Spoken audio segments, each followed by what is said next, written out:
டாலருக்கு நிகரான ரூபாயின் மதிப்பு எப்படி நிர்ணயிக்கப்படுதுன்றத பார்க்கலாம். அதாவது இப்போதைக்கு ஒரு டாலர் சுமார் 95 ரூபா 88 பைசான்ற ரேஞ்சில் இருக்கு. இது அடிக்கடி மாறிக்கிட்டே இருக்கும். இந்த மாற்றம் நிகழ்றதுக்கு என்ன காரணம்?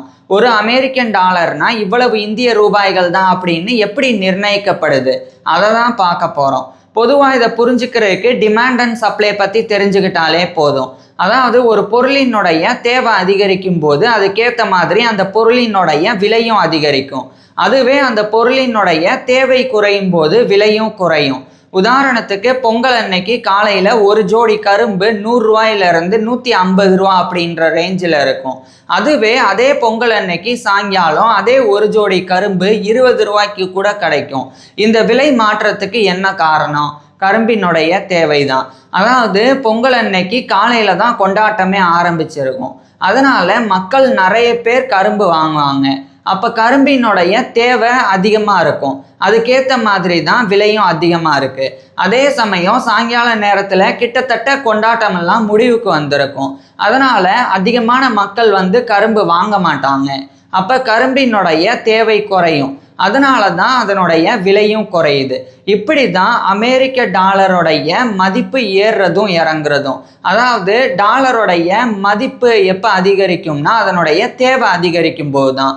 டாலருக்குண்டான தேவை அதிகரித்தா அதுக்கேற்ற மாதிரி அந்த டாலருடைய மதிப்பு அதிகரிச்சிடும். அந்த மதிப்பு அதிகரிக்கிறனால உதாரணத்துக்கு இப்போ 90 ரூபா அப்படின்னு ஒரு டாலர் நமக்கு கிடைக்கும்னா அதனுடைய தேவை அதிகரிச்சிருச்சுன்னா அப்போ அது 91 ரூபா 92 ரூபா அப்படின்னு விலை ஏற ஆரம்பிச்சிடும். ஸோ இதுதான் காரணம். இப்போ இது எப்படி நடக்குது அப்படின்றத ஒவ்வொன்றா சொல்லிட்டே வரேன். ரொம்ப ஈஸியாக புரிஞ்சுக்கிறதுக்கு இருக்கும். இப்போ நம்ம இந்தியா கச்சா எண்ணெய் குரூட் ஆயில கிட்டத்தட்ட 85% வெளிநாடுகளை நம்பி தான் இருக்குது. குறிப்பாக சவுதி அரேபியாவாக இருக்கட்டும், யுஏஇயாக இருக்கட்டும், ரஷ்யா, அதுக்கப்புறம் இந்த அமெரிக்கா, இது மாதிரி நாடுகள்ல இருந்து நம்ம கச்சா எண்ணெயை இறக்குமதி செஞ்சிட்ருக்கோம்.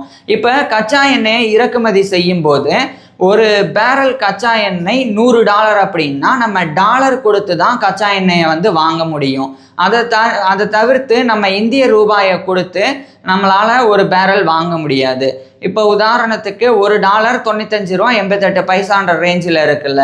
அப்போ அதை பொறுத்து இப்போ $100 அப்படின்னா அதுக்கேற்ற மாதிரி 9588 ரூபா வரும்.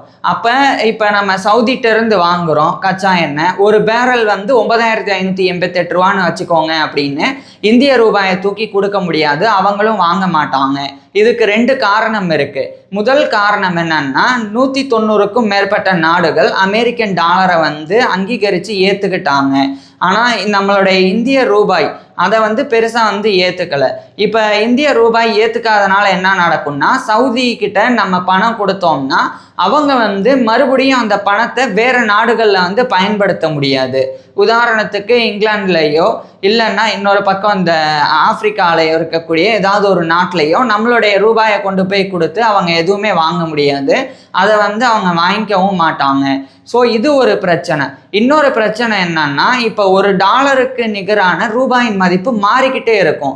நான் சொன்ன மாதிரி 95 ரூபா 88 பைசா அப்படின்றது நான் பேசுகிற இந்த நேரத்திலேயே கூட மாறி இருக்கும். அப்போ மாறிக்கிட்டே இருக்கிறனால வாங்குகிற நேரத்தில் என்ன அமௌண்ட் இருக்கோ அந்த மதிப்பு எவ்வளோ இருக்கோ அதை கொடுத்து வாங்கிக்கிறோம் அப்படின்னு நம்ம சொல்லிட முடியாது. ஏன்னா இப்போ நம்ம வாங்கும்போது 95 ரூபா 88 பைசா இருந்தாலும் அது சடனாக டாலரோடைய தேவை அதிகரித்து அது 97 ரூபா அப்படின்னு போயிடுச்சுன்னு வைங்க. அப்போ நம்ம 95 ரூபா 88 பைசா தான் கொடுத்துருப்போம் ஒரு டாலருக்கு.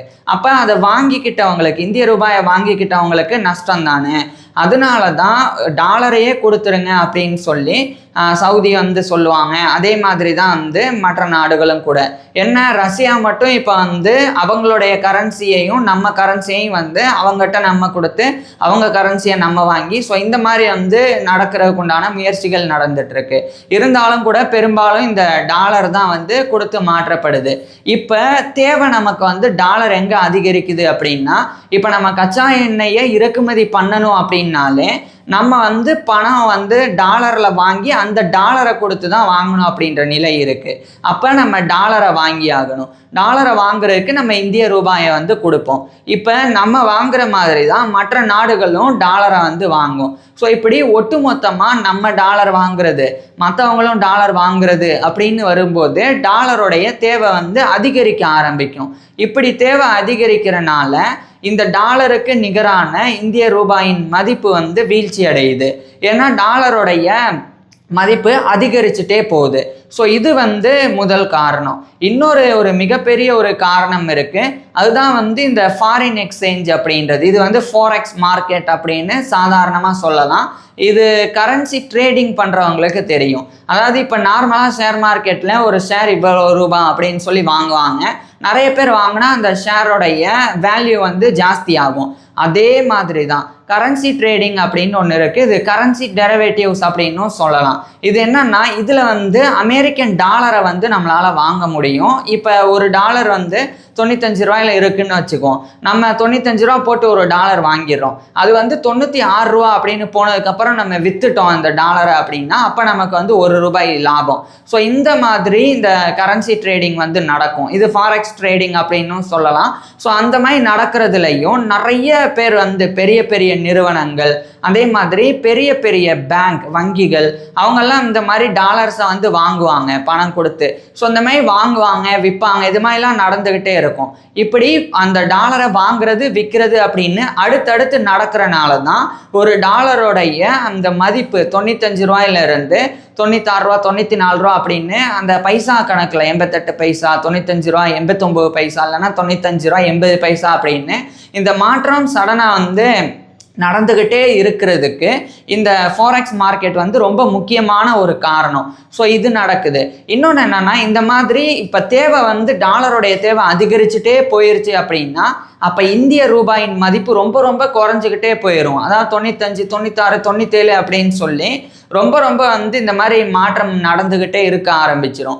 அப்போ இதை தடுக்கிறதுக்கு நம்மளுடைய ஆர்பிஐ வந்து இன்டர்விஷன் பண்ணும். அதாவது ஆர்பிஐ இன்டர்விஷன் நம்மளுடைய ரிசர்வ் பேங்க் ஆஃப் இந்தியா அவங்க தரப்புல இருந்து ஒரு நடவடிக்கை எடுப்பாங்க. என்னன்னா ஆர்பிஐ கிட்ட ஃபாரின் கரன்சி வந்து இருப்பு இருக்கும். அதாவது டாலருடைய ரிசர்வ் வந்து இருக்கும். அவங்க கையிருப்பு வச்சிருப்பாங்க. அந்த டாலரை வந்து விற்க ஆரம்பிச்சிருவாங்க. இப்படி டாலரை விற்க ஆரம்பித்தா அந்த டாலருடைய மதிப்பு ஏறுறது வந்து குறைக்கப்படும். இது எப்படி அப்படின்றத உதாரணத்துக்கு சொல்கிறேன். இப்போ ஒரே ஒரு கடை தான் இருக்குது. அந்த கடையில் மட்டும்தான் கரும்பு கிடைக்கும், வேற வழி இல்லை. அதுவும் வந்து 100 கரும்பு தான் இருக்குது. ஆனால் அதை வாங்குறதுக்கு கிட்டத்தட்ட 200 பேர் இருக்காங்க அப்படின்னு வச்சுக்கோம். அப்போ ஒரு நபருக்கு ஒரு கரும்பு கூட கிடைக்காது. பாதி பாதி கரும்பு கிடைச்சாதான் 100 கரும்பு 200 பேருக்கு கிடைச்ச மாதிரி ஆகும். அப்போ தான் அந்த 200 பேர் போட்டி போடுவாங்க அந்த 100 கரும்பு வாங்குறதுக்கு. அந்த நேரத்தில் கரும்பினுடைய தேவை ஜாஸ்தியாகி அதனுடைய விலை அதிகரிக்குது. இப்போ அதுக்கு மாறாக சடனாக அதே நேரத்தில் இன்னொரு கடை ஊடலை வந்து இன்னொரு கடையும் ஒரு 100 கரும்பை கொண்டு வந்துட்டாங்க அப்படின்னு வச்சுக்குவோம். அப்போ ஏற்கனவே ஒரு 100 கரும்பு, இப்போ ஒரு 100 கரும்பு, ரெண்டும் சேர்த்தா 200 கரும்பு. மக்கள் 200 பேர் இருக்கிறாங்க. அப்போ ஆளாளுக்கு ஒரு கரும்பு எடுத்தாலே போதும். அப்போ தேவை வந்து இதில் அந்த ஒரு ஸ்கேர்சிட்டி வந்து பற்றாக்குறை வந்து அதன் மூலமாக தேவை அதிகரிச்சது இல்லை. அந்த தேவை அதிகரித்தனால விலையும் அதிகரிச்சதில்லை. அது இங்கே வந்து தடுக்கப்படும். அதே மாதிரி தான் இப்போ நார்மலாக டாலரை நிறைய பேர் வாங்கிட்டே இருந்தால் அதனுடைய மதிப்பு வந்து அதிகரிச்சுட்டே இருக்கும். அதனால நம்மளுடைய ஆர்பிஐ என்ன பண்ணுன்னா டாலரை வந்து விற்க ஆரம்பிச்சிடும். ஸோ டாலரை விற்கும்போது டாலருடைய புழக்கம் வந்து மார்க்கெட்டில் ஜாஸ்தி ஆயிரும். ஸோ இப்படி டாலரை விற்க ஆரம்பிச்சுட்டா மக்கள் வாங்குறதுக்கும் டாலர் விற்கப்படுறதுக்கும் வந்து ஒரு சீரான ஒரு விஷயம் வந்து கடைபிடிக்கப்படும், ஃபாலோ பண்ணப்படும். ஸோ அந்த மாதிரி அது வந்து சீராகும் போது அப்போ அதனுடைய தேவை வந்து குறைக்கப்படும். அதாவது இதை இப்படி புரிஞ்சுக்கலாம். $100 தான் இருக்குது, ஆனால் 1000 பேர் அதுக்கு போட்டி போடுறாங்க. இப்போ ஆர்பிஐ புகுந்து ஒரு $100 அவங்க கையில் வாங்கி வச்சுருப்பாங்கல்ல, அதை வந்து புழக்கத்துக்கு விடுறாங்கன்னு வச்சுக்குவோம். இப்போ 1000 பேர் $100 போட்டி போட வேண்டிய அவசியம் இல்லை, $200 போட்டி போட்டால் போதும். ஸோ $200 இப்போ டாலர் வந்து அதிகமாயிருச்சு. ஸோ இந்த மாதிரி நடக்கும்போது என்ன நடக்க ஆரம்பிச்சிடும், அப்போ தேவை கொஞ்சம் கொஞ்சமாக டபுள் மடங்கு அப்படியே குறைஞ்சிரும். அப்போ அதுக்கேற்ற மாதிரி விலை வந்து குறைய ஆரம்பிக்கும். ஸோ தேவை குறையும் போது அதுக்கேற்ற மாதிரி இந்திய ரூபாயினுடைய மதிப்பு அப்படியே வந்து ஏறும், விலை வந்து குறையும். 95 ரூபா, 94 ரூபா, 93 ரூபா அப்படின்னு இதை வந்து ஆர்பிஐ பண்ணுவாங்க. ஆர்பிஐ கிட்ட எப்படி டாலர் இருக்கும் அப்படின்னா டாலர் வாங்கி வச்சிருப்பாங்க. ஏன்னா இப்போ நம்ம வந்து ஃபாரினுக்கு போகிறோம் அப்படின்னு சொல்லி நம்ம வந்து அமெரிக்கா போகிறோம் இல்லைன்னா வேறு நாட்டுக்கு போகிறோம்னா நம்மளுடைய இந்திய ரூபாயை வந்து அங்கே கொடுத்து அங்கேருந்து நம்ம வந்து டாலரை வாங்குவோம். டாலரை வாங்கிட்டு தான் அமெரிக்காவுக்கே போக முடியும். ஸோ இந்த மாதிரி நடக்குது இல்லை. அப்போ அதுக்காகவே பேங்க்ஸ் வந்து இந்த மாதிரி டாலர்ஸை வந்து வாங்கி வச்சிருக்கும். அதே மாதிரி இந்த டாலருடைய தேவையை நிர்ணயிக்கிறது இது மட்டும் கிடையாது, இன்னொன்றும் கூட என்னன்னா, இப்போ அதிகமாக நம்ம வந்து ஃபாரினுக்கு வந்து டூர் போகிறோம், நம்ம நாட்டு மக்கள் வந்து அமெரிக்கா போக ஆரம்பிக்கிறாங்க அப்படின்னா அப்போ நமக்கு நிறைய டாலர் தேவைப்படும். நிறைய டாலர் தேவைப்பட்டால் நம்ம பணத்தை கொடுத்து டாலர் வாங்கிக்கிட்டே இருப்போம். இப்போ டாலரை வாங்கிக்கிட்டே இருந்தால் அதனுடைய தேவை அதிகரிக்கிற மாதிரி ஆகி அதனுடைய விலையும் வந்து அதிகரிச்சுட்டே போயிடும். ஸோ இப்படி தான் ஒரு டாலருக்கு நிகரான இந்திய ரூபாயின் மதிப்பு நிர்ணயிக்கப்படுது. அதே மாதிரி அடிக்கடி இந்த ரூபாயின் மதிப்பு மாறிக்கிட்டே இருக்கிறதுக்கும் இதுதான் காரணம். ஸோ இந்த வீடியோவில் பேசப்பட்டது உங்களுக்கு புரிஞ்சிருக்கா அப்படின்றத கீழே கமெண்ட்ஸில் சொல்லுங்கள். அதே மாதிரி அடுத்த வீடியோவில் ஒரு டாலர் கரெக்டாக வந்து அதனுடைய தேவை குறைஞ்சி அதனுடைய மதிப்பு 1 ரூபாய் அப்படின்னு வர்றதுக்கு நம்ம என்ன பண்ணணும் அதை வந்து அடுத்த வீடியோவில் பார்க்கலாம். அதே மாதிரி இதில் மேலோட்டமாக தான் சில விஷயங்கள் சொல்லியிருக்கேன். ஃப்யூச்சரில் இன்னும் நிறைய விஷயங்கள் இதை பற்றி நம்ம பார்க்கலாம். இந்த ஃபாரின் டைரக்ட் இன்வெஸ்ட்மெண்ட் வந்து உள்ளே வந்தால் என்ன நடக்கும், நம்ம வந்து அதிகமாக ஏற்றுமதி செஞ்சால் என்ன நடக்கும், அதெல்லாம் கூட அடுத்தடுத்து பார்க்கலாம். தேங்க்யூ.